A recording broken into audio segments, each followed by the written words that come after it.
주기철은 1897년 11월 5일 경남 창원군 웅천면 북부리에 있는 농가에서 주연성 씨와 조재선 여사 사이에 사남으로 태어났습니다. 어릴 때 이름은 기복이었습니다.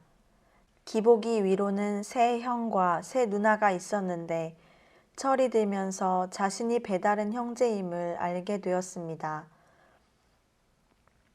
기복은 형들과 누나들이 엄마가 없는 것을 알고 그들에게 미안하여 엄마 곁에서 자지 않고 형들과 함께 잘 정도로 정이 많고 남을 배려할 줄 알았습니다. 또한 기복은 어릴 때부터 총기가 뛰어나 어느 것 하나 예사로 보지 않았습니다. 나이도 어리고 몸도 허약하였지만 성적은 월등하게 뛰어나 선생님들의 주목을 받으며 신동이라 불리기도 하였습니다. 기복이의 집에서 가장 먼저 예수님을 영접한 사람은 큰형 기원이었습니다. 기원은 웅천읍에다 조그마한 교회당을 세웠습니다. 그래서 기복은 친구들과 함께 열심히 주일학교에 다녔습니다. 기복이 개통학교에 다닐 때 아직 20세인 춘원 이광수가 부산직으로 순회 강연을 나왔다가 개통학교에 들러 학문은 아무도 빼앗을 수 없으니 젊은이들이 열심히 배우고 나라를 다시 찾아야 우리들의 미래도 열린다고 열변을 토하면서 오산학교를 소개했습니다. 기복은 뜨거운 마음으로 결심했습니다. 가자 오산으로. 그곳은 1500리 길이나 되는 먼 길이어서 가족들이 반대하였으나 기복은 굽히지 않고 사촌형인 주기용과 함께 오산학교에 입학했습니다. 떠나기 전에 이름을 기철로 바꾸었습니다. 오산학교의 유영모 선생은 수업을 시작할 때 기도로 시작하였습니다. 싫어하는 학생들도 있었으나 상관치 않고 계속했으며 교과에도 없는 성경을 학생들에게 가르쳤습니다. 그러자 학생들이 변화되기 시작했습니다. 이때 남강 이승훈 선생도 기독교가 무엇인지 알아보기 위해 교회를 찾아다니다가 예수님께 사로잡혀 학교 교육의 근본을 기독교 정신에 두면서 학생들을 가르쳤습니다. 먼저 그의 나라와 의를 구하라 하신 말씀을 잘 삭혀야만 합니다. 나라도 중하지요. 내 민족이 겪는 고난은 뼈를 깎는 고통입니다. 그러나 그보다 먼저 구해야 할 것이 하늘나라와 하나님의 의라는 것을 잊지 마십시오. 영하 20도의 강추위에도 날마다 냉수마찰을 하고 안락 의자에 앉지 않고 상 위에서 가부좌를 하고 앉아서 몇 시간이고 명상에 잠기는 등 학생들에게 수도적인 생활의 본이 되었습니다. 고당 조만식 선생은 무저항 민족주의자 간디를 존경하며 자신도 그러한 삶을 살기 원하였습니다. 소금으로만 양치질을 하고 팥비누로 세수를 하며 평생 국산품밖에 쓰지 않는 조만식 선생으로부터 기철은 애국정신을 배웠습니다. 1915년 기철이 오산학교 3학년 때 남강 선생이 감옥에서 풀려나셨습니다. 내가 하도 바쁘게 동분서주하다 보니 성경을 읽고 묵상할 시간이 없었는데 감옥에서 하루 종일 마음 놓고 성경을 읽었지요. 구약을 수십 번 읽고 신약을 백독은 했을게요. 아마 오산학교 젊은이들한테 내가 좀 부족한 데가 있어서 성경 말씀을 읽고 좀 더 성숙하라고 감옥을 보내셨던 게요. 남강 선생은 변소 청소도 손수하였습니다. 더러 학생들이 빗자루를 빼앗으려 하면 웃으면서 이렇게 말씀하였습니다. 내가 사람 구실할 수 있는 게 이일 뿐인데 이것마저 빼앗으려는가? 나는 배운 게 없어서 여러분을 가르칠 힘이 없어요. 그러니 여러분이 공부하는 자리를 깨끗하게 치워드리는 것이 내 기쁨이요. 이렇게 훌륭한 선생님들의 사랑과 가르침을 받으며 주기철은 민족애가 강하여지고 하나님께 대한 신앙심도 굳어졌습니다. 당시 학교 분위기는 프랜시스의 평화의 기도를 외우거나 토마스 아켄피스의 그리스도를 본받아라는 책이 유행할 정도로 경건했습니다. 1916년 기철은 4년 동안의 공부를 마치고 우수한 성적으로 오산학교를 졸업했습니다. 남강 선생과 고당 선생은 기철에게 많은 기대를 품으며 오산학교의 기둥으로 쓰고 싶어 하였습니다. 남강 선생은 기철에게 우리나라 경제를 부흥시켜 민족 산업을 일으키는 좋은 제목이 되어주기를 바란다며 연희 전문학교의 상과에 진학하기를 권유하였습니다. 기철은 연희 전문학교에 들어간 지 얼마 지나지 않아 어렸을 때부터 앓던 고질병인 안질이 더 심해져서 공부하기가 몹시 힘들었습니다. 게다가 큰형 기원이 하던 염정과 어업, 양조장이 한꺼번에 기울어져 재산 상속 문제로 불화가 일어났다는 소식을 듣고 학업을 중단하고 집으로 돌아가게 되었습니다.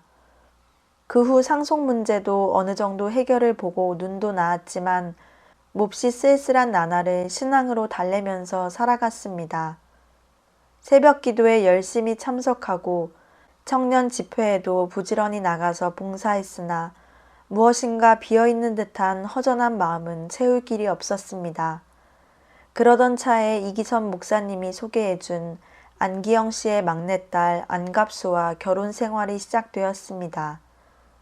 그러나 마음 편하게 가정의 행복 속에 빠져있지 못했습니다. 친구 이학신과 함께 청년 운동을 하느라고 바쁘게 뛰어다녔습니다.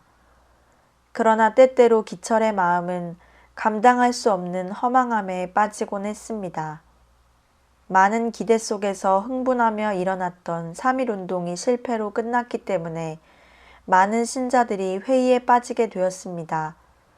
그래서 교회를 세웠던 큰형도 작은형도 교회를 등졌습니다. 교회에서 10여 년이나 봉사하던 형들이 불신으로 빠지는 것을 보며 기철의 갈등은 더욱 깊어만 갔습니다. 아, 이것도 아니다. 정녕 삶은 이것만이 아닐 것이다. 행복한 가정을 이루는 것만이 아니다. 그렇다고 나라를 위하여 독립을 쟁취하겠다고 몸부림을 치는 이것만도 아닐 것이다. 그러면 제3의 그것이 존재하는 것인가? 왜 나는 그것을 아직도 만나지 못하고 있는가? 그렇게 1년이 지나 첫 아들 영진이가 돌이 될 무렵 마산 문창교회에서 김익두 목사를 모시고 부흥사경회를 연다는 소식을 듣고 사람들이 술렁거렸습니다. 소경이 눈을 뜨고 안진뱅이가 걸으며 귀머거리가 듣는 기적들이 많이 일어난다고 했습니다. 그 소문을 듣는 순간 가슴에서 무엇인가 뜨거운 것이 분출하며 문창교회로 갔습니다. 울며 회개하는 사람, 병고침을 받았다며 함성을 지르는 사람, 방언이 터진 사람, 각양각색의 사람들로 예배당이 가득 찼고 모두들 메어 달리는데 기철과 친구들은 구경꾼에 불과했습니다. 그러면서 왜 우리는 은혜를 못 받는가? 안타까움과 분함으로 답답해했습니다. 셋째 날 밤 집회에서 김익두 목사님은 성신을 받으라는 제목으로 설교를 하였습니다. 장례는 성령의 불길로 휩싸였습니다. 장님의 눈을 뜨게 만드는 것은 내가 아니라 예수님이요. 귀머거리에 귀가 뚫리는 것은 내가 하는 일이 아니라 예수님의 이름으로 성령이 하시는 일이요. 김익두는 막대기요. 김익두는 없소. 마음이 가난한 자, 마음이 청결한 자는 지금 이곳에서 역사하시는 하나님을 볼 것이요. 이때 기철은 바윗돌보다 더 무거운 자신의 죄를 깨닫고 갑자기 통곡과 함께 눈물을 쏟기 시작했습니다. 그 자리에 고꾸라지면서 방성대곡을 터뜨렸습니다. 남의 시선도 아랑곳하지 않고 오직 사랑의 주님만 느꼈습니다. 울고 또 울어도 눈물은 그치지 않았습니다. 어둠 속에서 헤매며 찾던 그 빛, 허망함 속에서 그렇게 갈망했던 그 존재를 드디어 찾은 것입니다. 이제 성령으로 새롭게 태어난 것입니다. 갈급해하던 친구들은 예수님을 만난 기쁨과 감격으로 모두 눈물 범벅이 되어 서로 얼싸안고 뒹굴었습니다. 이 악한 세상에 진정한 돈은 살아서 역사하시는 하나님을 의지하고 따르는 것뿐임을 알게 되었습니다.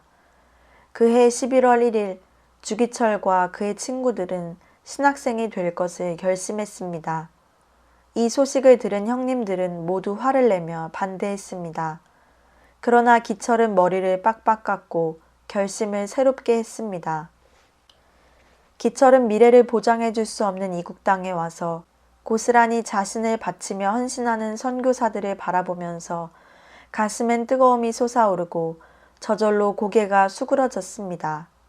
신학생 대부분은 전도사나 조사 노릇을 하며 봉사했는데 기철은 16년 전 호주의 손안로 선교사가 설립한 양산교회의 전도사로 봉사했습니다. 열렬한 성도들이 있고 번듯한 예배당도 있었지만 아직 목회자가 없었습니다. 평양에서 양산은 기차로 하루길 되는 1500여리인데 매주 오르내리니 어머니와 아내는 기철을 생각하며 노심초사했습니다. 그러나 조금도 고생스럽거나 힘들게 여겨지지 않았습니다. 그 길은 자기가 살 길이며 하나님께서 주신 길이었기 때문입니다.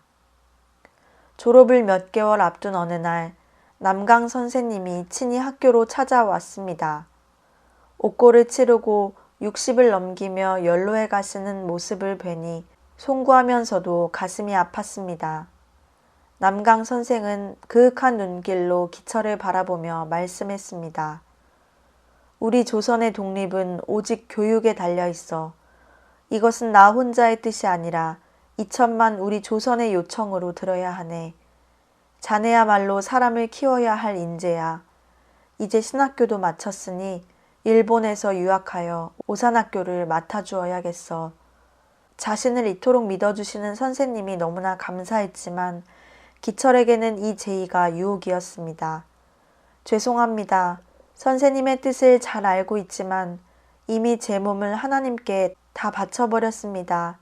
한 사람이 두 길을 갈 수는 없지 않겠습니까? 기철은 자신을 향한 하나님의 뜻을 누구보다 잘 알고 흔들림 없이 그 길을 갔습니다.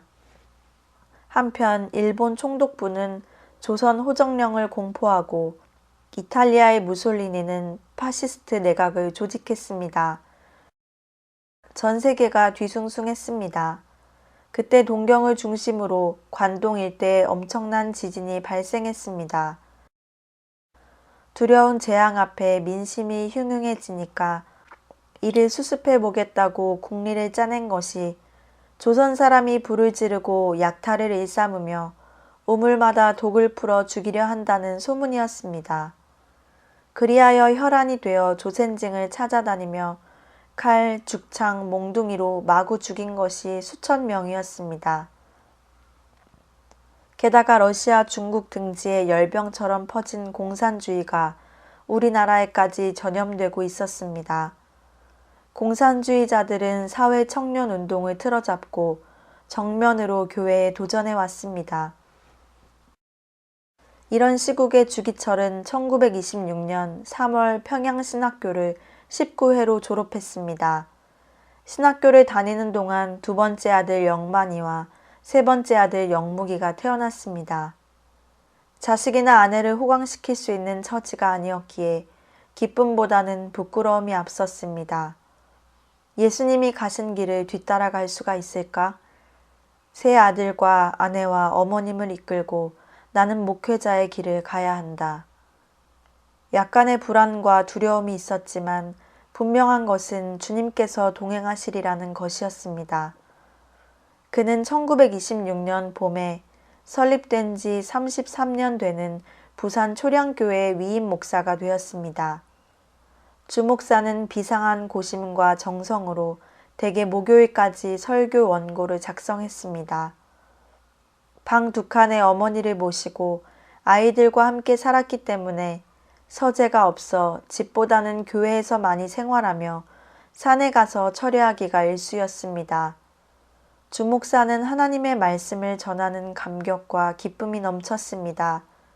내가 딴 일은 못하지만 주님을 위하여 목숨을 바치는 일에는 앞장서겠다고 각오했습니다. 주 목사는 구봉산 바위굴에서 살다시피 하고 교회의 교육이나 재정관리에 빈틈없이 철저했으며 그의 사례비의 반은 교회로 되돌아왔습니다. 교회에서는 보릿고개 때도 점심을 지어 배고픈 사람을 먹일 정도로 구제와 선교에 힘썼습니다. 주 목사는 기도와 철저한 생활, 보살핌으로 어수선한 시국과 기독교계를 성경 말씀으로 지키며 든든히 기초를 다졌습니다. 그래서 위임받은 지 한 해 만에 100명의 교인이 300명으로 불어났습니다. 주 목사가 구봉산에 올라가 기도할 때마다 늘 아내 몫으로 친정에서 주신 땅 6,000평을 소유하고 있다는 것이 못내 양심에 걸렸습니다. 굶어 병들어 죽어가는 사람들이 있는 것을 뻔히 알면서 그 땅을 어떻게 끼고 있겠소? 내가 어떻게 강대상 위에서 성도들에게 가난한 자를 구제하라고 권면하겠소? 나의 아내인 당신이 주인이니 내가 전혀 무관하다 할 수 없는 게요. 처분하여 배고픈 사람들을 먹이고 봅시다. 남편의 말이지만 끝없는 목회자 가정에 가난한 살림을 하다 보니 자식들의 장래가 걱정되어 남겨두었던 어미의 마음인지라 부인은 계속 반대했습니다. 여보, 내일 일을 염려하는 것은 불신이요. 하나님께서 우리 아이들을 굶기시거나 까막눈을 만드시겠소? 또 설사 그렇게 하신다 하여도 무슨 뜻이 있으실 것을 못 믿겠소? 당신이 그렇게 땅을 움켜쥐고 있는 것은 불신이요. 아내는 자기의 마음을 몰라주는 남편이 야속해서 울고 남편은 말씀을 함께 따르지 않는 아내가 서운해 좁은 길 가는 외로움을 느꼈습니다. 남편은 깊은 밤 기도처를 찾아 산으로 올라갔고 다음 날부터 금식이 시작되었습니다. 아내도 밥이 들어가지 않았습니다. 하나님 아버지, 어찌해야 합니까? 눈물로 기도한 후 결국 절반의 땅을 처분하여 구제했습니다.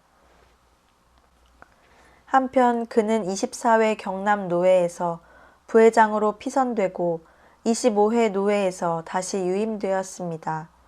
왜 이 일을 맡게 되었을까? 괴로워하며 고민하다가 이제 시작될 신사참배 문제에 눈을 뜨고 노회와 교회들이 영적 전쟁할 준비를 시키도록 하기 위한 하나님의 뜻을 깨달았습니다. 주 목사의 제의로 경남 노회가 신사참배 반대를 결의한 뒤로 경남 일대의 교회는 뜻을 같이 하기로 단단히 결속했습니다. 신사참배는 10계명 중 엄연히 제1, 2계명을 어기고 우상을 섬기는 짓이다. 우리는 계명을 어기고는 살 수 없음을 천명하여 일본이 받드는 신사 앞에는 결단코 나가지 않을 것이다. 주 목사는 신사참배를 통해 우리 민족의 신앙을 짓밟으려는 마귀를 정면으로 대적하고 나선 것입니다. 주 목사 부부는 셋째 아들 영무기를 홍역으로 잃은 지 3년이 채 안 되어 딸아이 영덕이도 잃었습니다. 주 목사는 자식들의 죽음이 무슨 예표인가 묵상했습니다. 몇 주 후에 문창교회 청빙위원들이 찾아왔습니다. 말씀과 기도로 살며 섬기던 초량교회 목회 5년 반, 구봉산 기도처에서 주 목사는 날이 밝도록 엎드렸습니다. 며칠 후 주 목사는 초량교회의 사임의 뜻을 밝혔고 초량교회의 온 회중이 눈물바다를 이루며 끈질기게 만류했지만 주 목사는 하나님의 부르심에 흔들리지 않았습니다. 우리가 이제 헤어지는 것은 하나님이 지시하시는 전장으로 떠나가는 것이지요.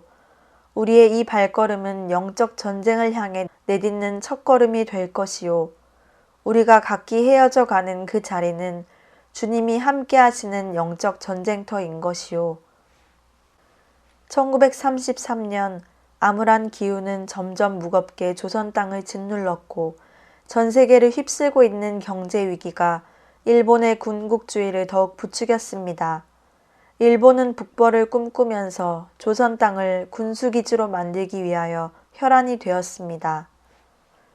상처 입은 문창교회 문제를 주기철 목사는 오직 말씀과 기도를 통해 해결하였습니다. 오랫동안 높은 영적 기갈에 허덕이던 교인들은 다시금 맑은 물을 얻게 되어 안정을 찾았습니다. 그리고 안갑수 사모와 당시 일본으로 유학 가려다 병이 나서 포기된 후 의신여학교의 교사가 된 오정모 선생이 주일학교 교사로 일했습니다. 기도와 성경에만 열중하고 구제에도 열심히 있는 주목사의 관우하고 온유한 인격은 전 신도들에게 언제나 만족을 주었습니다. 그들이 요구하는 영력, 사랑, 학식이 다 구비되어 있어 나날이 그는 문창교회의 빛이 되었습니다. 그러던 중 돌연 안갑수 사모가 큰언니의 장례를 치르고 심신이 피곤한 가운데 인중에 난 종기를 수술한 것이 잘못되어 결국 살 가망이 없게 되었습니다. 안 사모는 평소 형님 아우로 흉허물 없이 지내던 오정모 선생의 손을 잡고 아우님, 어머니와 아이들을 부탁해요. 목사님을 도와드려요. 제발 부탁이에요. 하며 한없는 눈물을 쏟고 몇 마디 고백을 남긴 채 1933년 5월 19일 이 세상을 떠나갔습니다. 졸지의 아내를 땅에 묻고 돌아선 그에게 미처 숨 돌릴 겨를도 없이 무거운 숙제를 풀어야 할 일이 주어졌습니다. 1933년 7월 3일 경남노회는 임시노회를 소집하여 예수님은 하늘에서 내려온 육이라는 순육설과 십계명 무용설을 주장하는 신진리파에 대한 정죄 여부를 가려야만 했습니다. 그런데 교회에서도 문제가 발생했습니다. 장로의 아들이요 주일학교 교사요 찬송 지도자 선생이 여자 회원과 함께 기도한다고 교회에서 소등하고 밤을 새우고 교회에서도 오만불손하여 목사님에게 책망을 여러 번 듣고도 변화가 없었습니다. 결국 책임을 맡고 있는 소년면례회 지도자를 면직시켰고 그 치리 사건은 적잖은 파동을 몰고 왔습니다. 그 후 자기를 초량교회 취임 목사로 청빙하기 위해 적극적으로 나섰던 선배 장덕생 목사가 교리 해석을 제멋대로 만들어 새 교파를 형성하고 나가는 사건이 있었습니다. 건징 조례에 따라 그 이름을 노회 명부에서 제명해야 했습니다. 비록 잘못이 있다고는 해도 한 교직자의 생명을 그렇게 잘라야만 하는 노회장 주목사의 심정은 참담했습니다. 그는 산으로 올라갔습니다. 왜 그에게 하나님께서는 이런 일을 맡기시는지 정말 괴로웠습니다. 하나님의 법이요 교회의 법을 따라 결정한 일이기는 하지만 인정이 무엇인지 그것을 칼로 자르듯 끊어내는 것은 너무나 괴로웠습니다. 그는 산에 올라 하나님의 뜻이 밝혀질 때까지 기도했습니다. 밤이 깊어지면서 평평한 바위 위에 꿇어 엎드린 그의 숨결은 그대로가 신음이었습니다. 살아있음의 의미, 나머지 식구들을 이끌고 가야만 하는 의미, 사흘 만에 세상을 떠난 아내의 죽음, 두 아이의 죽음, 제명, 책벌, 한국을 키질하듯 들볶는 일본, 이 땅 곳곳에 세워지는 일본의 신사, 주님을 찾는 그의 울부짖음은 산 전체를 뒤흔들고 있었습니다. 새벽녘에야 그는 하나님의 음성을 들을 수 있었습니다. 제단은 높은 곳에 있느니라. 제단을 오르려면 계단을 밟아야 하느니라. 그 순간 그는 자신이 걸어가는 길이 제단을 향해 올라가는 계단이라는 것을 깨달았습니다. 주님의 제물이 되기 위해 육신에 속한 애정과 욕망을 끊어내는 좁은 길이라는 것을. 주님, 저를 제물로 받고자 하심입니까? 오 주님, 두렵습니다. 저에게 힘을 주옵소서. 제가 어찌 감히 제물이 되겠는지요. 그는 그 주일에 주일 예배를 드린 후 자리에 눕고 말았습니다. 과로의 영양실조 10여일간 호되게 앓고 난 후 민망할 정도로 수척해졌습니다.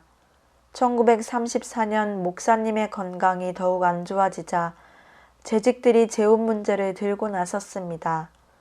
모두의 이야기가 안갑수 사모의 유언도 있고 여러 가지 면으로 봐서 오정모 선생이 적임자라는 것입니다. 그러나 오 선생은 주목자를 성직자로 존경하며 사모했으므로 그 동경을 깨뜨리고 싶지 않아 야멸차게 거절했습니다. 그런데 하나님의 징계였는지 며칠 후 오 선생은 학교에서 가르치다 말고 쓰러졌습니다. 진찰 결과 결핵성 복막염이었습니다. 이미 뱃속에 고름이 너무 퍼져서 수술도 퍽 힘들었습니다. 의사들은 오 선생이 살 가망이 없다고 했습니다.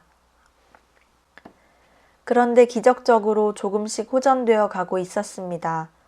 오 선생은 정신이 들자 주 목사님과 결혼을 단순히 사람의 재혼이라고 단정짓고 거절했던 것, 그리고 하나님의 뜻을 무시했던 자신의 오만과 불순종을 한없이 회개하며 용서를 구하였습니다.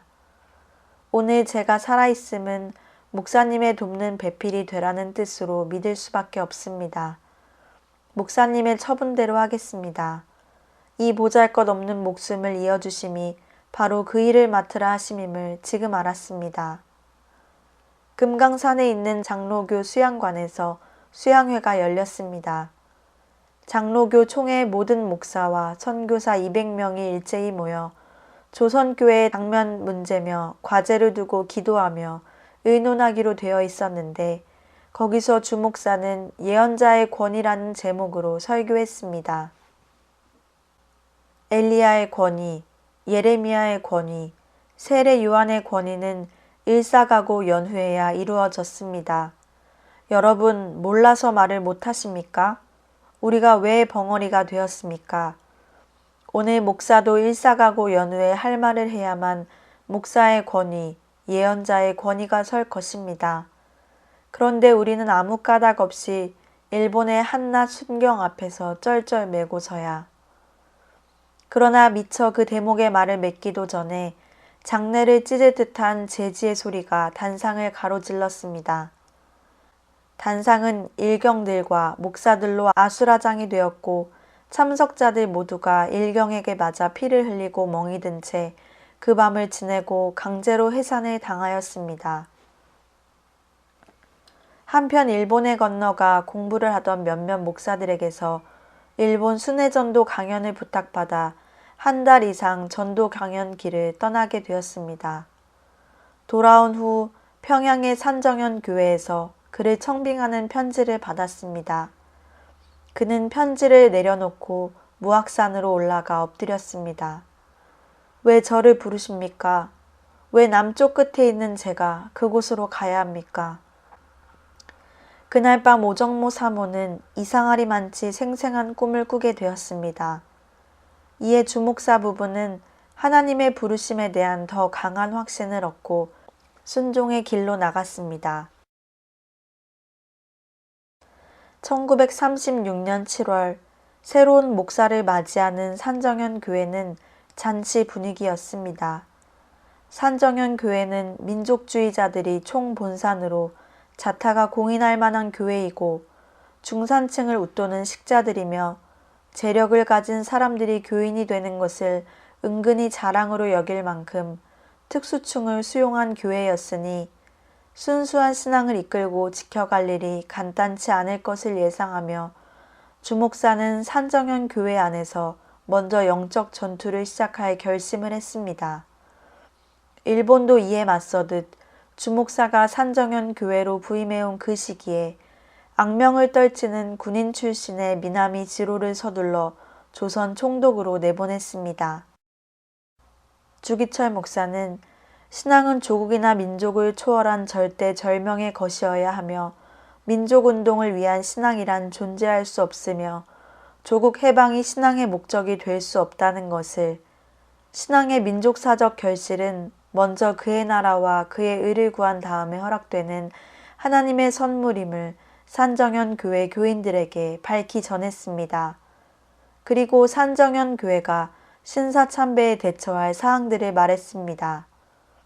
첫째, 일본의 신사를 참배하는 것은 하나님이 주신 계명 중에 제1계명과 제2계명을 동시에 범하는 일이요. 둘째, 신사를 참배하는 교인은 지위나 신분을 불문하고 공개 제명 출교시킬 것이며, 셋째, 신사 참배 거부로 인하여 발생하는 모든 책임은 주목사가 지겠다는 것이었습니다. 자리를 함께한 재직 전원이 마음으로 각오를 새롭게 하며 주님께서 주기철 목사님을 산정현 교회에 보내주신 것을 감사드렸습니다. 미나미 총독은 부임하면서부터 조선 사람들의 목을 단단히 조이기 시작했습니다. 부임하기 전에 조선을 일본 앞에 무릎 꿇리겠다고 호언장담했던 대로 본때를 보일 속셈이었습니다. 10월 1일 총독부는 소위 황국신민서사를 제정하고 황국신민체조를 만들어 시행하도록 했고, 관공서와 각급 학교에 일본 천황의 사진, 일장기, 일본 국가를 인쇄한 액자를 배급하여 매일 경배하라고 지시했습니다. 그리고 강제로 집집마다 가미다나를 설치시켰고, 평양에는 곳곳에 신사가 세워놓고 지나가는 사람마다 코가 땅에 닿도록 공손하게 절하지 않으면 그것도 불경죄라 하여 잡혀갈 판이었습니다. 조선 총독부는 학교마다 신사를 참배하라고 강력하게 명령하고, 학교에서 가르치던 조선어를 폐지하고 일본어를 강제로 사용하게 하였습니다. 결국 북장로교나 남장로교, 호주 선교부에서는 하나님의 계명의 어긋남을 알아 신사에 참배할 수가 없고 또 학생들에게 그렇게 가르칠 수도 없다 하여 미션 학교들을 폐쇄하기로 결정했습니다. 또한 기독교계 잡지에 소위 황국신민의 선서라는 글이 실리고, 기독교보에는 기독교인의 국가봉사라는 제목의 사설, 그리고 기독교 잡지에도 일본 황실에 순종하지 않고 저항하는 것은 성경 말씀과 위배되며 하나님께 대한 범죄라고까지 으름장을 놓고 있었습니다. 산정현 교회 예배는 만군의 여호와 하나님을 향하여 순결을 지키기 위한 뜨거운 부르짖음으로 더욱 뜨거워졌습니다.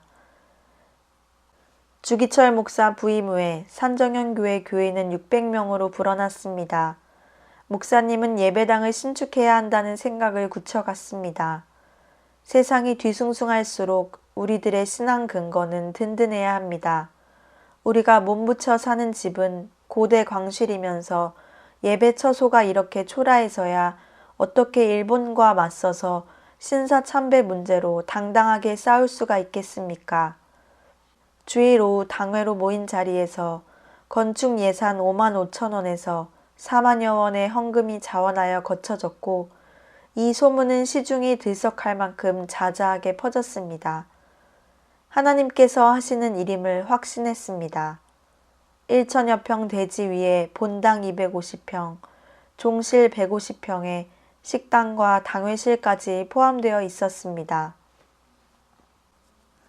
산정현 교회 헌당 예배가 2월 8일 화요일로 결정되었습니다. 그런데 53회 평북노회가 2월 7일이었습니다. 평북노회에서 김일선 목사가 노회장으로 선출되자 평양신학교 학생들이 친일파 앞잡이가 목사가 되어 노회장이 되고 조선교회 신사참배 안건이 통과되었다고 울분과 흥분으로 김일선 목사 졸업 기념식수를 뽑아버리고 돌 푯말까지 깨뜨렸습니다. 그런데 이 일을 주기철 목사가 사주했다며 형사들이 갑자기 들이닥쳐 헌당 예배 시간을 기다리고 있던 주 목사를 끌고 갔습니다. 교인들은 새파랗게 질렸습니다. 형사를 붙잡고 말리다가 탄식하는 조만식 장로를 보고 주 목사는 엷은 웃음을 머금으며 장로님, 이제 시작입니다. 헌당 예배를 방해받는 것이 너무도 당연하지 않습니까? 오히려 산정현 교회가 얼마나 많은 은혜를 받는지 확증케 하는 사건으로 아십시오. 장로님, 염려 마시고 예배를 잘 마치십시오. 눈물과 침통 속에서 헌당 예배는 예정대로 오후 2시에 드려졌습니다. 학생들 10여 명, 산정현 교회 교인들까지 검속해 드린 후 2월 9일 조선의 공교회로서는 처음으로 신사참배를 가결한 치욕의 날이었습니다. 그 일을 성사시키기 위해 그렇게 잡아들인 것입니다. 주기철 목사가 감옥에 있는 동안 오정모 사모와 성도들은 철야 기도를 했습니다. 결국 주 목사는 4주 만에 풀려나게 되었습니다. 전국 24개 노예가 하나하나 무너지는 소식은 하루가 바쁘게 들려왔고 평양신학교는 스스로 문을 닫았습니다. 평양신학교가 문을 닫았다는 소식이 있던 날 주목사는 방문을 닫고 숨소리도 없이 홀로 있었습니다. 오후가 되어 동료 목사들이 침통한 얼굴로 주목사의 방문을 열었습니다. 선교사들은 고국으로 돌아가고 평양신학교를 짓밟은 자들이 모란봉에 세운 일본 신궁 텃밭에 평양신학교를 새로 세우고 평양기독교 친목회와 서울혁신교단은 조선 총독부는 물론 일본 내각에까지 직통으로 통하는 세력단체로 커져 산정현교회 새벽기도 내용까지 일일이 그 친목회에 밀고되고 있었습니다. 동료 목사들은 분노하며 목사님, 그런 인간들을 그냥 두고 보실 작정입니까? 하고 묻자 주목사는 고요하고 슬픈 눈으로 우리에게는 그들을 치리할 권한이 없어요. 다만 우리에게 그러한 배역을 주시지 않은 하나님께 눈물로 감사드릴 일 밖에는. 두려운 것은 이 땅 이민족이 겪게 될 죄이지요. 이미 이민족은 엄청난 죄를 쌓아가고 있습니다. 혹여 눈물로 부르짖어 기도하면 하나님께서 그 쌓여있는 죄를 조금 덜어주시지는 않을까 바랄 뿐이지요. 세 사람의 대화는 그쯤에서 흐느낌으로 이어졌습니다. 저녁상을 물리고 주목사의 제의로 모두 묘양산으로 기도를 떠났습니다. 세 사람의 통곡과 부르짖음은 산을 흔들고 밤하늘을 흔들었습니다. 주목사 일행이 묘양산으로 떠나신 날 일본이 파견한 일본 기독교회 대회의장 도미다 목사가 총회를 앞두고 회유하기 위해 한국에 왔습니다. 평양에 도착한 그들 일행을 4개 노예가 연합으로 주최하여 모은 100여 명의 목사와 임원들이 성대한 환영 만찬으로 맞이한 후 모임 장소를 산정현 교회로 정했습니다. 주기철 목사 일행은 묘양산에서 평양에 도착하여 금식을 하던 그대로 산정현 교회로 달려갔습니다. 도미다는 깍듯한 태도와 싹싹한 말씨로 신사를 종교의 대상으로 삼고 있지 않다고 누누이 설명했습니다. 주기철 목사는 차분하면서도 죽음을 각오한 단호함과 의연함으로 도미다 목사를 향해 질문하면서 진리를 선포했습니다. 도미다 목사께서는 십계명을 외우십니까? 목사님께서는 언제 성경을 읽으셨습니까? 먼저 그의 나라와 의를 구하는 것이 그리스도인의 강령이라면 도미다 목사께서는 조선을 불법으로 점령한 일본의 유익을 위하여 지금 불법을 함께 자행하고 있다는 사실을 알아야만 합니다. 도미다 목사님, 목사님이 진정 그리스도의 사도라면 그리고 진정 조국 일본을 사랑하신다면 이렇게 조선 사람들에게 신사를 참배하라고 권고하며 다니시기보다 같은 동포인 일본 사람들에게 좀 더 열심히 복음을 전하셔야 하지 않겠습니까? 일본에는 신앙 양심을 목숨보다 더 귀하게 여기며 지키고 있는 훌륭한 분들이 많습니다. 참으로 복된 일이지요. 일본도 한시 바삐 여호와 앞으로 돌아와 더 큰 일을 저질러 돌이킬 수 없이 되기 전에 그리스도의 진리 앞에 무릎 꿇는 행복을 누리시기를 원합니다. 도미다는 얼굴이 창백해지기도 하고 쓴 웃음을 짓기도 하면서 주목사의 이야기에 귀를 기울였습니다. 결국 그 간담회는 새벽 4시가 되어서야 결국 도미다 목사의 패배로 끝맺었습니다. 그런데 산정현 교회에서 간담회로 밤을 지새운 날 저녁, 선교부로부터 도미다 일행에게 성대한 만찬이 벌어졌고 도미다는 4개 노예 신사참배 가결의 선물을 안고 일본에 돌아갔다는 소식을 듣고 주목사는 저녁상을 받지 않았습니다. 오사무가 무겁게 닫힌 방문을 가만히 열고 들어서니 책상 위에 펼쳐진 백지에 쓰여있는 글이 눈에 들어왔습니다. 아, 내 주 예수님의 이름이 땅에 떨어지는구나. 평양아, 예의 동방의 내 예루살렘아, 영광이 내게서 떠나도다. 모란봉아, 통곡하라. 대동강아 천백세에 흘러가며 나와 함께 울자. 드리리다 드리리다 이 목숨이 남아 주님께 드리리다. 칼날이 나를 기다리느냐 나는 저 칼날을 향하여 나아가리다. 책상 앞에서 어깨를 들먹이며 우는 주목사의 곁에서 주님도 함께 울고 계셨습니다. 천지간에 마음도 몸도 붙일 곳 없는 영혼의 외로움과 추위에 떨고 있었습니다. 도미다 목사의 한국 방문은 9월에 개최될 예정인 장로교 제27회 총회를 위한 선무 공작의 시작이었습니다. 일본은 27회 총회에서 조선교회 신사참배를 가결시킬 계획을 치밀하게 짜놓고 있었습니다. 1938년 7월 초복더위가 땅을 절절 끓게 만들던 날 사복 경찰 몇 명이 교회 사무실로 들이닥쳐 영장 제시도 없이 창백해진 목사를 무조건 끌고 나갔습니다. 총회가 열리기 전 신사참배 반대 안건을 들고 나올 주인공이기에 주목사를 묶어두기 위한 작전이었습니다. 시미즈가 형사는 막상 주기철 목사를 구속해 놓기는 했으나 죄목을 잡을 수가 없고 모두들 존경하는 터라 어떻게 하나 고민하고 있는데 의성읍 경찰서의 고등계 계장 악마의 화신이라 불리는 낭하 형사 밑에서 훈련받은 배만수 형사가 평양에 왔습니다. 배만수 형사는 의성교회를 뒤지다가 유재기 목사가 기독교 청년 면려회에 관계하고 있다는 것을 알아내고 의성교회를 중심으로 청년들을 잡아가두며 관계된 목사들을 의성으로 끌어들였습니다. 이 농우회는 5년 전 평양신학교 신입생 환영 야유회에서 출발한 농촌 계몽운동이었는데 회장이 산정현 교회 조만식 장로요.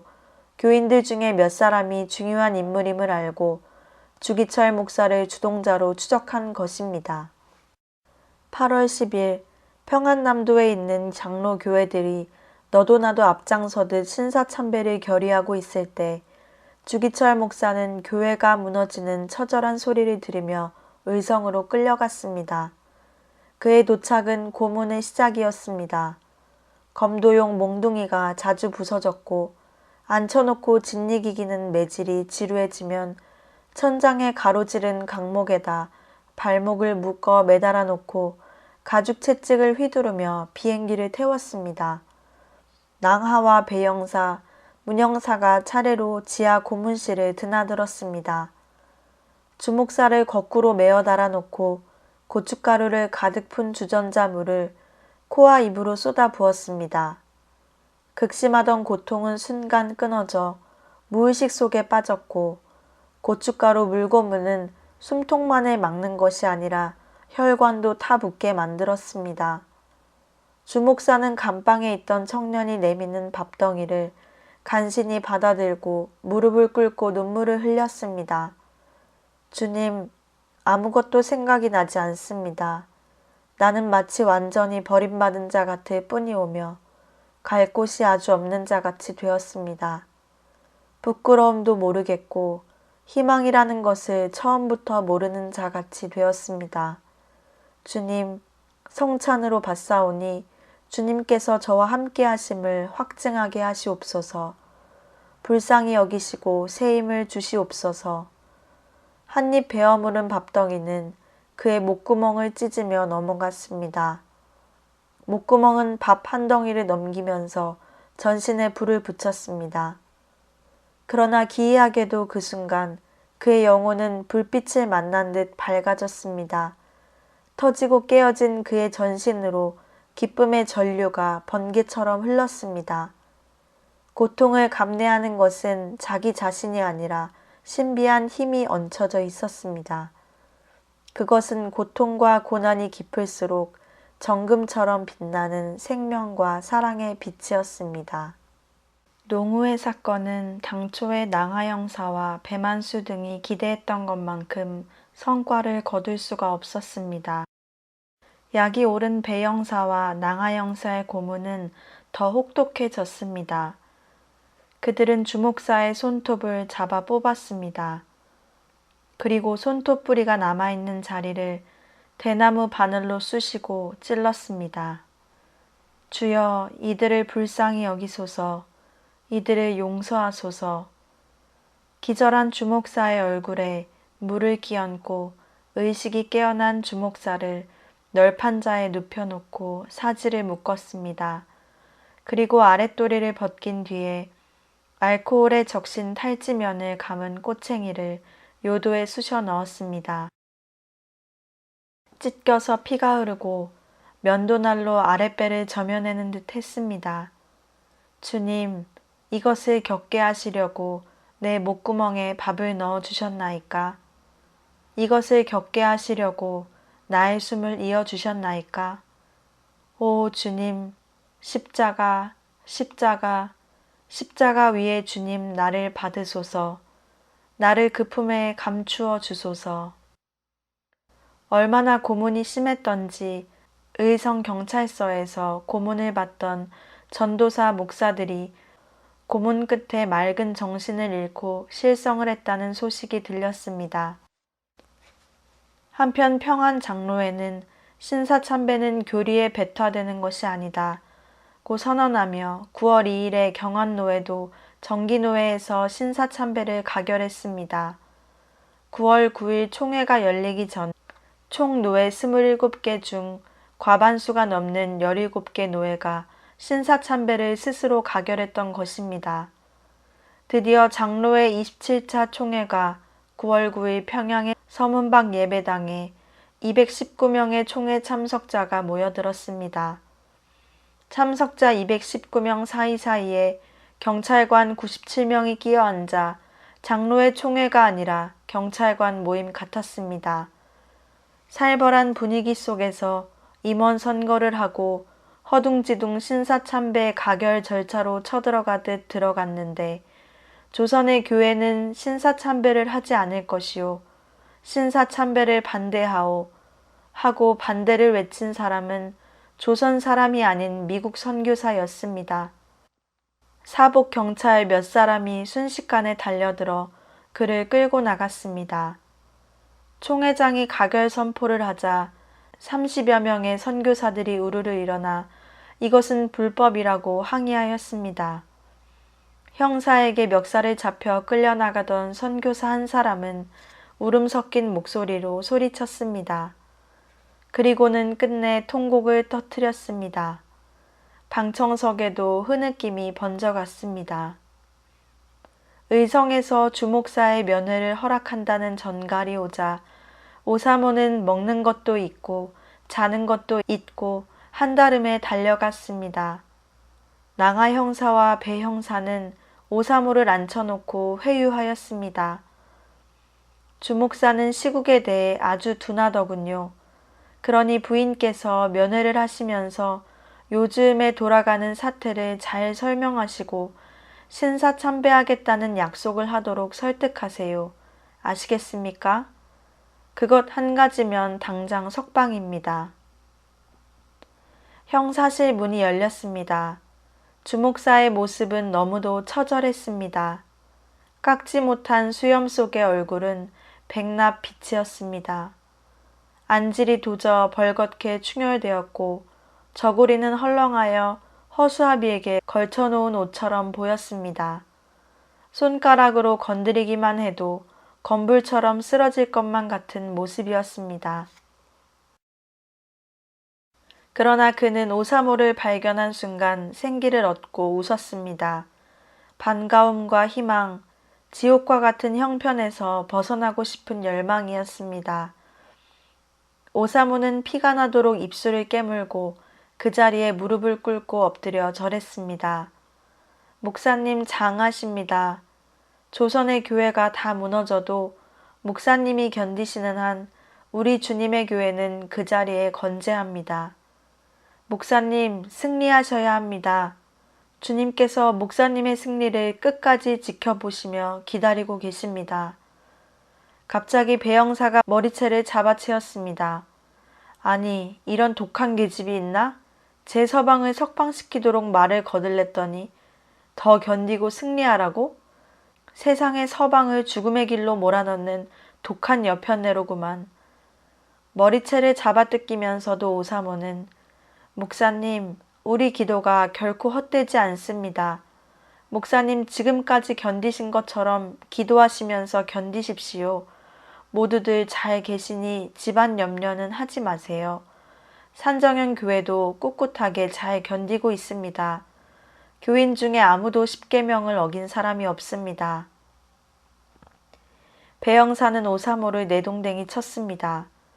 나뒹굴어지면서 목사님, 음식을 잡수시고 힘을 키우셔야 합니다. 잘 잡수시고 밤에는 잠을 주무세요, 목사님. 그러나 평양으로 돌아오는 기차 안에서 오사모는 한없이 울었습니다. 주님 용서하세요. 기차 안에서만 울고 평양에 도착하면 눈물을 흘리지 않겠으니 지금만 용서하세요.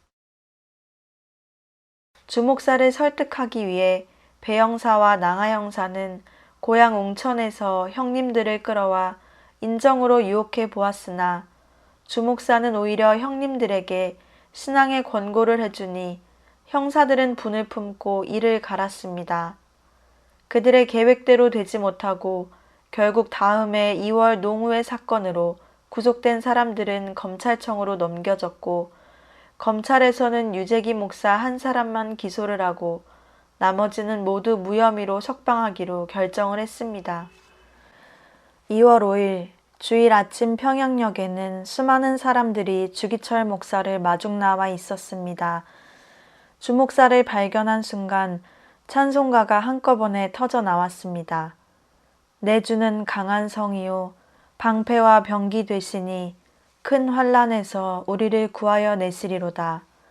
찬송가를 부르는 사람들의 눈에서도 눈물이 흘렀고 주기철 목사의 일행들도 뜨거운 눈물을 흘렸습니다. 주 목사는 집으로 가기 전에 예배당으로 먼저 향했습니다. 그리고 강대상 앞에 꿇어 앉았습니다. 모두들 뒤편 의자에 앉아 기도를 드렸지만 목사님의 흐느낌을 그 가슴으로 듣고 있었습니다. 예배 시간이 되자 평양과 대동과 선교리의 세계 경찰서 소속 고등계 형사들이 산정현 교회로 몰려들었습니다. 주목사가 강단에 올라섰습니다. 실로 7개월 만에 돌아온 자리였습니다. 2000여 명이 집결한 자리였으나 숨소리 한 가닥 들리지 않았습니다. 말씀을 봉독하는 목사의 음성은 청정하기 이를 바 없었고 사랑에 대한 확신이 용솟음치는 낭랑한 목소리였습니다. 지난 7개월 동안 감옥에서도 나와 함께 해주신 주님께 감사를 드립니다. 그동안 기도해 주신 여러분의 기도 안에서 저는 모든 것을 잘 견디고 오늘 이렇게 여러분 앞에 섰습니다. 7개월 동안 저에게는 5종목의 기도가 세워졌습니다. 첫 번째 저의 기도는 죽음의 권세를 이기게 하여 주옵소서입니다. 사망의 권세는 사람을 위협하는 마귀의 최대 무기인 듯 합니다. 죽음이 두려워 의를 버리고 죽음을 면하려고 믿음을 버린 사람이 얼마나 많습니까? 그러나 주님을 버리고 100년, 1000년 산다 한들 그것이 무슨 떳떳한 삶이 되겠습니까? 오 주님, 이 목숨 아끼다가 주님을 욕되게 하는 일을 겪지 않게 해주옵소서. 이 몸이 부서져 가루가 되어도 주님의 사랑만을 지키게 하여 주옵소서. 두 번째 기원은 장기간의 고난을 견디게 하여 주시옵소서입니다. 단번에 겪는 고난은 이겨내기 쉬우나 장기간의 고난은 참기가 힘이 듭니다. 칼로 베고 불로 지지는 고문이라도 한두 번에 죽어진다면 그래도 이길 수가 있으나 한 달, 두 달, 1년, 10년 계속되는 고난은 견디기가 어렵습니다. 하물며 저처럼 연약한 약졸이 어떻게 장기간의 고난을 견디어 배기겠습니까? 다만 주님께 의지할 뿐입니다.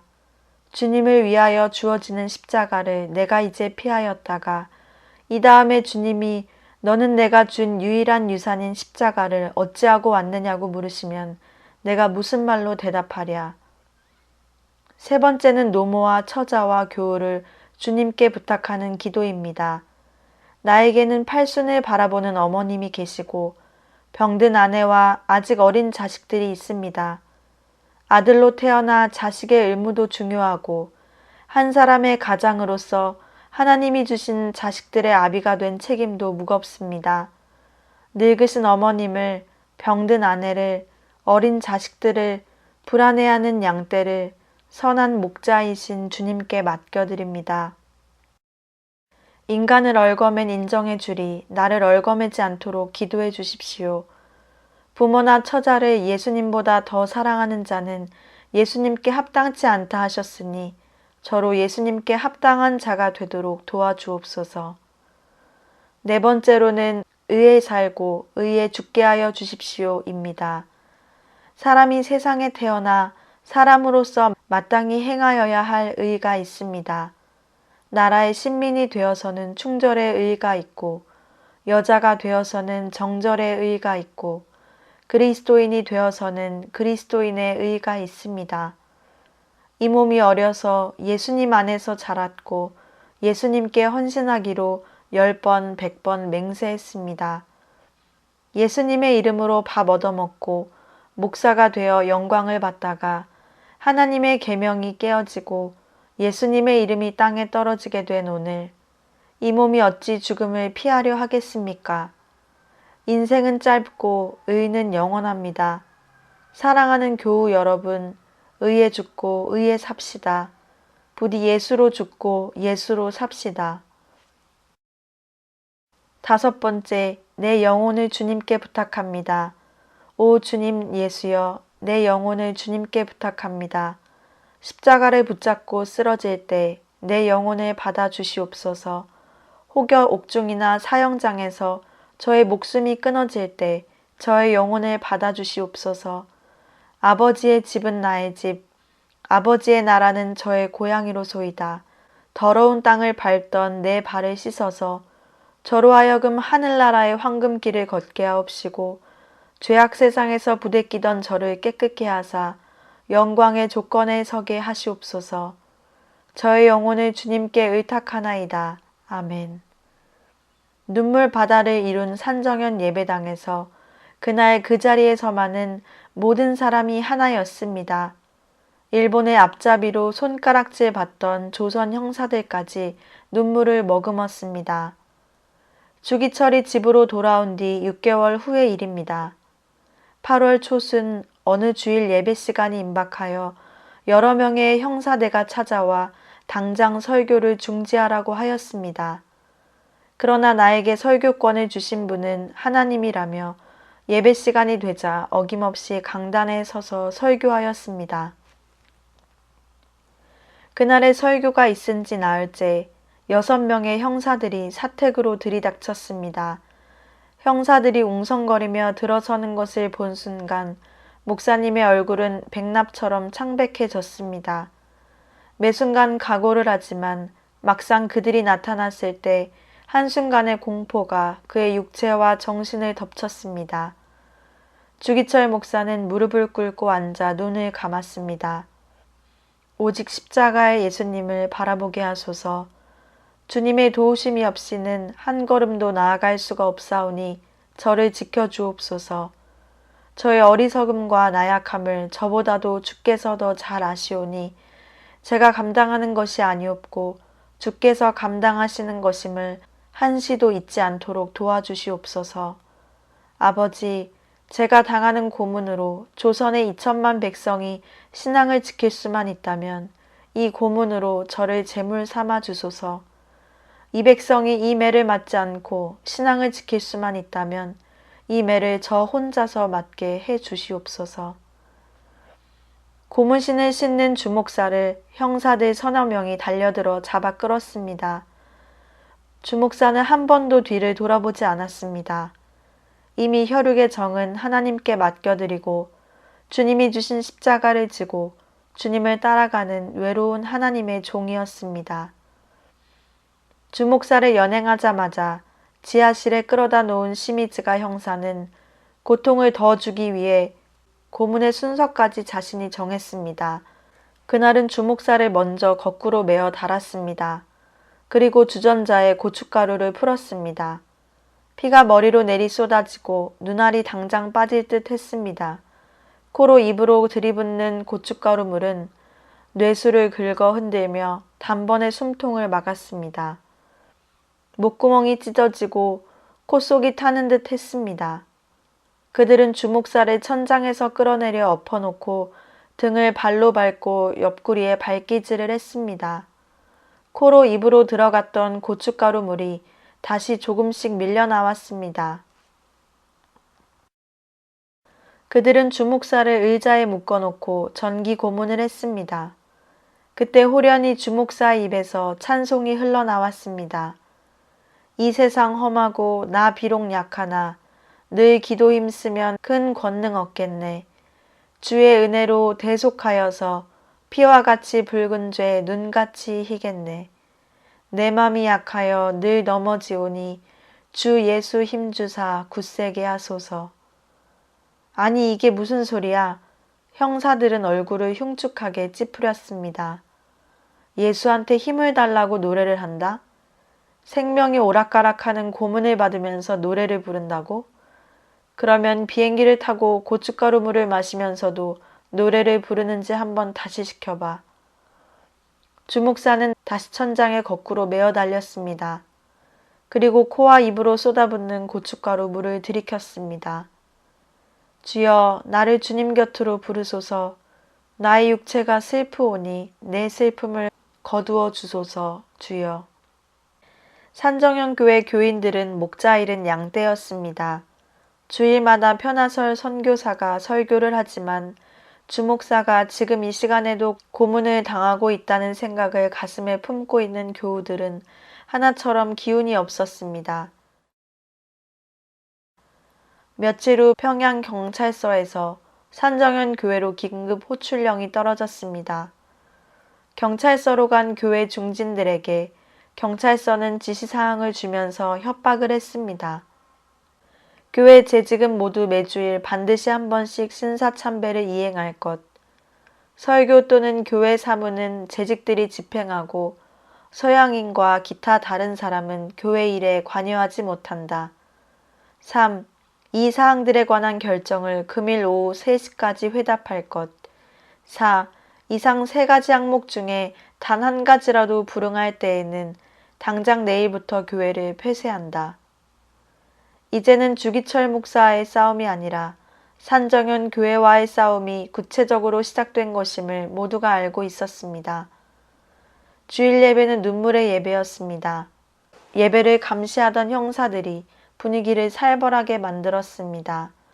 성도들 계중에는 조심스럽게 눈치를 보아가며 타협을 제의하는 사람도 없지 않았습니다. 그러나 대부분의 성도들은 모두 경찰서에 갇히는 것이 낫지 순교라면 몰라도 누가 배교에 앞장서라는 말이요. 산정현 교회가 지금까지 지켜온 정절이 아까워서라도 그렇게는 안 될 일이다 라고 하였습니다. 또한 청년 회원들은 올소 만일 당회나 재직회가 신사참배를 하기로 결정을 하면 우리는 가만히 있지 않을 것이요 하며 혹여라도 재직들이 신사참배를 하기로 결정할까봐 눈을 부릅뜨고 있었습니다. 신사참배가 결정되지 않자 수요 예배 설교를 하러 강단에 올라가던 방장로를 갑자기 형사 서너 명이 덮쳤습니다. 방장로가 끌려간 곳은 주기철 목사가 고문을 당하고 있던 지하실이었습니다. 형사들은 주목사를 메어달아 놓은 채 그 앞에서 방장로를 형틀에 묶어놓고 미친 듯이 두드려 패기 시작했습니다. 방장로는 일어나 걷지 못하는 주목사를 끌어 등에 업고 감방을 향해 걸었습니다. 이것이 이유가 되어 기운이 남아 저렇다며 방장로를 또 끌어다가 고문을 시켰습니다. 새벽 2시가 넘어서야 감방에 돌아왔습니다. 장로님, 우리의 정신은 생생합니다. 더구나 주님의 장중에 붙잡혀 있는 우리의 영혼은 아무도 건드리지 못하지요. 일본 관원이 무슨 짓을 한다 해도 우리의 영혼만은 흠집 없이 지켜주십니다. 주목사는 기도하는 방장로의 등 뒤에 대고 나직이 그동안 고문을 당하면서 한 줄 한 줄 기도하듯 지은 영문 밖의 길이라는 시를 그 무렵 널리 알려진 다뉴브 강의 잔물결이라는 곡조에 붙여 노래를 불렀습니다. 서쪽 하늘 붉은 노을 영문 밖에 빛이 누나 연약하온 두 어깨에 십자가를 걸머지고 머리에는 가시관 몸에는 붉은 옷 한없이 걸어가신 영문 밖의 길이라네. 경찰은 산정현 교회에 압력을 가하여 신사참배를 시키려고 안간힘을 써보았으나 교회는 똘똘 뭉쳐 신사참배를 거부했습니다. 경찰의 명령에 따라 임시노예로 총회의 신사참배 결의와 총회장의 경고문을 무시한 주기철 목사를 파면시켰습니다. 부활주일에 평양노회 전권위원들 9명이 강단을 차지하고 이인식 목사를 당회장으로 세울 것이라는 것을 알고 교인들은 부활주일 전날 밤부터 예배당에 모여 눈물로 기도하며 밤을 새웠습니다.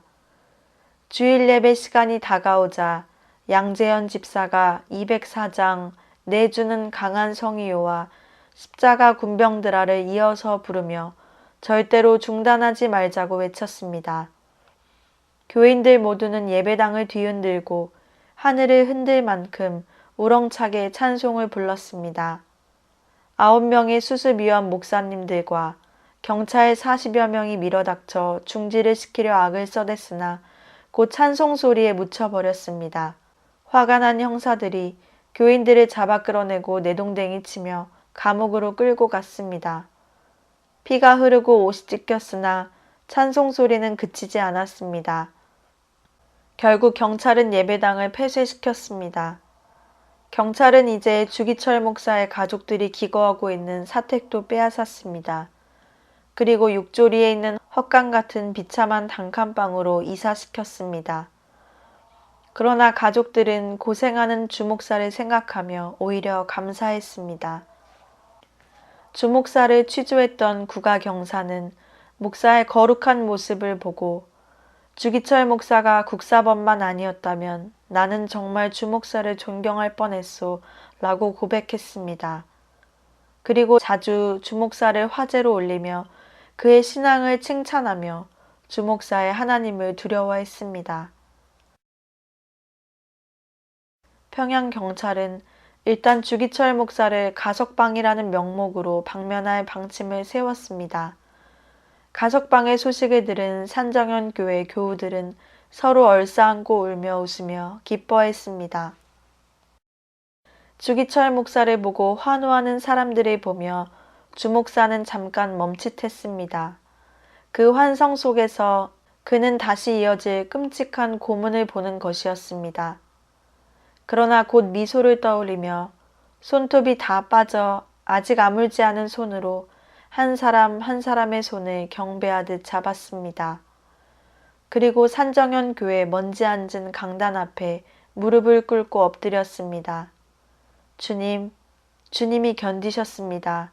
주께서 이기셨습니다. 나에게 견딜 수 있는 힘을 만나처럼 내려주시며 주께서 이 길을 가십니다. 그러나 주님, 감히 질문을 해도 된다 하시면 그 나라에 이르기까지 제가 겪어야 할 일은 얼마나 남아 있습니까? 주님, 이 흩어진 양떼를 어떻게 하시렵니까? 그의 전신은 애절한 눈물이 되어 녹아 흘렀습니다. 주목사는 횡 십자가로 못질된 산정현 교회에 바쳐진 제물이었습니다.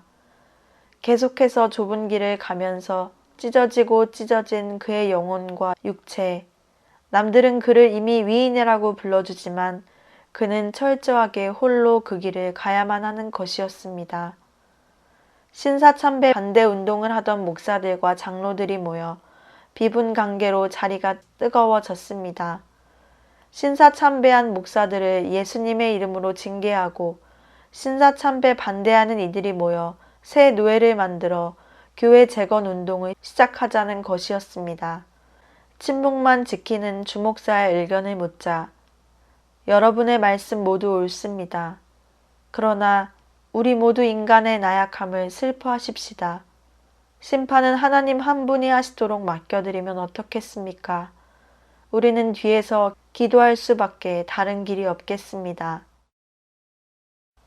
그리스도의 도를 등진 자들을 치리하는 것보다 차라리 교회에 충성하는 길이 우리가 가야 할 길이라 믿을 수밖에 없습니다.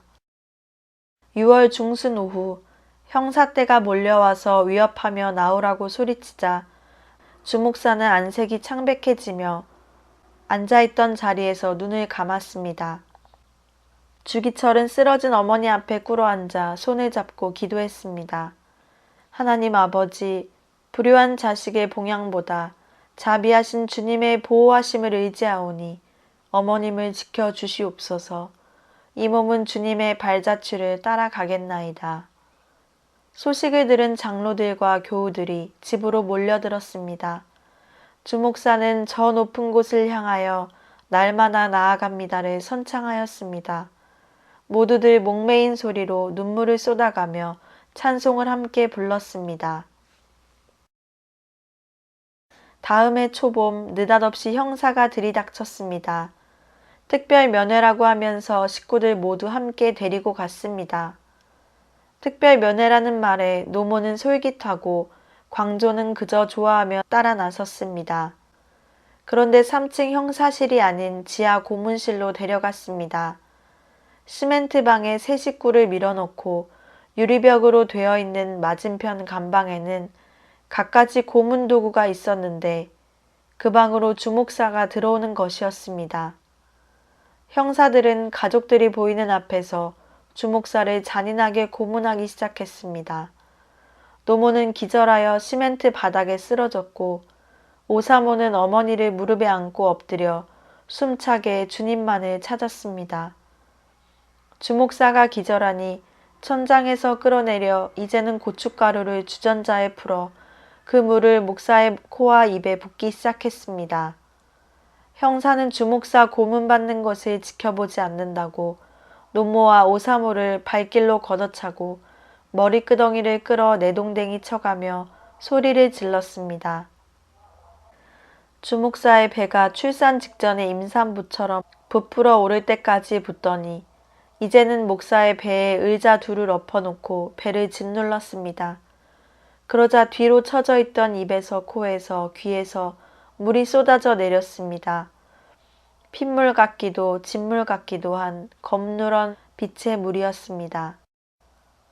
노모는 다시 혼절하여 늘어졌고 오사모는 더 이상 볼 수 없어 눈을 감았습니다. 주님, 목사님을 불쌍히 여기소서.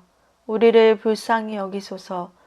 목사님, 십자가를 붙들고 일어나십시오. 목사님. 형사들은 야비한 웃음을 떠올리며 목사를 일으켜 책상 위에 앉혔습니다. 주목사와 오사모의 눈이 마주치자 깊은 신뢰와 아픔과 사랑으로 미소 지었습니다. 그런데 갑자기 형사들은 검도용 칼로 오사모를 후려치며 발기질을 하고 모욕적인 언사를 퍼부었습니다. 살이 터지면서 흐른 피가 시멘트 바닥을 적셨습니다. 밤이 깊어서야 세 식구는 경찰서에서 풀려났습니다. 노모는 정신을 잃었고 어린 광조는 아버지가 당하는 고문과 어머니의 매맞는 것을 지켜보다가 그 충격으로 말을 잃었습니다. 광조야, 내 아버님은 지금 수치를 당하고 계신 것이 아니란다. 하나님이 주실 크나큰 상을 받게 되신다. 내 이름을 광조라고 지어주신 아버님의 뜻을 저버리지 말아야지. 조선의 빛이 되라 하신 뜻, 조선을 밝게 비추라는 뜻을 잊지 말아라. 오사모는 찢어지는 가슴을 부여잡고 아들 광조를 가슴에 안았습니다. 1942년 겨울, 일본은 미드웨이 해전에서 참패를 당하고 눈에 띄게 당황해하면서 징병제를 실시하여 조선의 젊은이들을 마구잡이로 끌어갔습니다. 평양경찰서에서 주기철 목사 일행과 함께 수감되었던 안희숙 자매는 풀려나오는 길로 주 목사 가족에게 달려왔습니다. 감옥 속에서도 역사하시는 주님의 신비스러운 일들을 이야기했습니다. 전쟁 전에는 가축 사료나 퇴비로 쓰던 콩깻묵으로 지은 밥을 먹고 감방에서 시체 썩는 냄새로 가득 찰 정도로 수없는 사람들이 죽어나갔는데 그 끔찍한 사건 속에서 크리스천들만은 무사했습니다. 그리고 주목사는 안자매가 있는 감방 건너편에서 손으로 글씨를 써서 여러 가지 도움을 주셨다 합니다. 한 글자 한 글자 손으로 공중에 쓰기를 우리는 그저 한 발자국씩만 걸읍시다. 뛰려고도 날려고도 말고 그날 닥쳐오는 일을 한 발자국씩만 다지면서 가면 갈 수 있겠지요. 죽는 것이 목표이면 그 죽음이 언제 오든지 언제나 죽음의 선만 목표로 하면 그 나머지 일은 주님께 맡길 수밖에 없습니다. 저는 처음에는 장기간의 고난을 어떻게 견딜까 근심하면서 장기간의 고난을 견딜 수 있게 해주십사 기도했는데 고난의 기나긴 시간도 주님의 주권 안에 있으니 그것은 우리들의 시간이 아닙니다. 그저 그날 나에게 오는 고문의 분량을 한 걸음씩 받아들이는 것뿐 주님이 그 걸음을 함께 하시니 우리는 그냥 따라가는 것이지요. 다음에 닥쳐올 고통을 근심하거나 무서워할 일도 없고 어제 당한 고난에 따지고 셈할 일도 없이 오늘 그저 지금 내게 닥치는 것을 묵묵하게 받아들이다 보면 결말이 올 것입니다. 그것이 죽음이라 하더라도 흔쾌하게 기쁘게 감사하게 받을 수 있는 훈련을 주님은 이렇게 시키고 계신 거예요. 이 안이 신비스럽습니까? 1944년 전쟁은 막바지에 달한 것 같았습니다. 그간의 목회자나 장로, 집사, 평신도들을 구속 수감한 숫자가 2천여에 이르렀습니다. 징병제는 학병제로까지 이어졌습니다. 학교 건물뿐 아니라 교회 건물까지 일본 군대를 주둔시켰고 교회 안에까지 가미다나를 설치했습니다. 2월 주목사와의 면회는 꺼져가는 등불의 심지가 얼마나 남았는가를 확인하기 위한 절차 같았습니다. 이미 그의 육신은 허물어지고 있었지만 여전한 미소로 면회한 후 뜻밖의 말씀을 하였습니다. 여보, 광조가 보고 싶구려. 이제 곧 소학교 졸업이겠구려. 다음 3월 면회 때 광조는 잔뜩 긴장하고 따라 나섰습니다. 아침 9시에 집을 떠나 오후 4시가 되어서야 이름이 호명되었습니다. 철장 앞에 푸른 죄수복을 입은 아버지는 머리를 빡빡 깎은 모습으로 서 있었습니다. 주목사는 눈물이 글썽해진 눈으로 웃음을 머금었습니다. 그리고 그날 이후 간수에게 부탁하여 종이와 연필을 구하여 집으로 유서를 썼습니다. 뭉그러진 손으로 힘들게 쓴 흐트러진 글씨 속에는 어머님과 자식에 대한 애끓는 사랑이 담겨 있었습니다. 유서를 받은 지 며칠 후 어머니의 꿈에 아들이 꿇어엎드려 큰절을 하는 모습으로 나타났습니다. 며칠 뒤 저녁 형무소에서 사람이 찾아왔습니다. 주목사가 위독하니 면회를 오라는 소식이었습니다. 날이 밝기도 전에 형무소로 달려갔습니다. 주기철 목사는 서 있을 힘도 잃은 듯 간수들에게 몸을 의탁한 채 허공을 더듬다가 오사무를 알아본 듯 했습니다. 목사님, 승리하셔야 합니다. 이제 다 오셨습니다. 끝까지 승리하셔야 합니다. 주목사는 힘겹게 입을 열었습니다. 나는 머지않아 주님 앞으로 갈 것이요. 아, 어머님이 보고 싶소. 불쌍한 어머님을 내 대신 잘 모셔주시오. 어린 자식들을 잘 부탁합니다. 나는 하나님 앞에 가서 조선교회를 위하여 기도하겠소. 교회에게 내 말을 전해주시오. 나를 웅천으로 가져가지 말고 평양 돌박산에 묻어주시오. 내 어머님도 세상 떠나시거든 내 곁에 묻어주시오. 그 말을 다 마치지도 못하고 주목사는 쓰러졌고 간수들은 황급하게 주목사의 몸을 양편에서 붙들었습니다. 끌려가며 주기철은 뒤돌아보며 말했습니다. 여보, 따뜻한 숭늉 한 그릇 마시고 싶소. 오사무는 눈물로 바닥을 적시면서 밤을 새우고 날이 밝을 무렵 이제는 이 땅에서 주기철 목사의 고통이 끝났다는 것을 알았습니다. 주기철 목사에게 입힐 새 옷을 챙겨 들고 곧장 형무소로 달려갔습니다. 일본이 무너지기 1년 4개월 전이었습니다. 사모님, 어제 목사님께서 운명하시던 순간 내 영혼의 하나님이시여 나를 붙들어 주옵소서 하며 마지막 외치시던 음성이 어찌나 우렁찼던지 주변에 있던 사람들 모두가 무척 놀랐습니다. 목사님께서는 승리하셨습니다. 한 간수가 말해주었습니다.